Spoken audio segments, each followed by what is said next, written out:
Hello everyone, in this video, I will show you how Kalshi works. Kalshi is a federally regulated exchange where people trade on the outcomes of real-world events. Instead of trading stocks, users make predictions about things like Federal Reserve decisions, inflation reports, elections, and other major events. The platform uses simple yes or no contracts.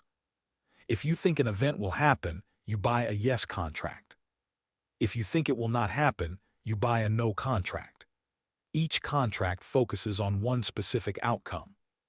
Contract prices range from 1 cent to 99 cents. These prices also represent the market's estimated probability of an event happening. For example, if a yes contract costs 40 cents, the market is suggesting there is about a 40% chance that the event will occur. When the event is officially resolved, winning contracts settle at $1. Your profit is the difference between the price you paid and the final $1 value. If your prediction is wrong, the contract settles at zero, and you lose your original investment.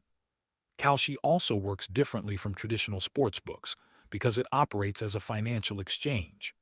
You trade directly with other users through a central order book. You can even sell your position before the event ends to lock in profits or reduce losses if market conditions change. Thanks for watching.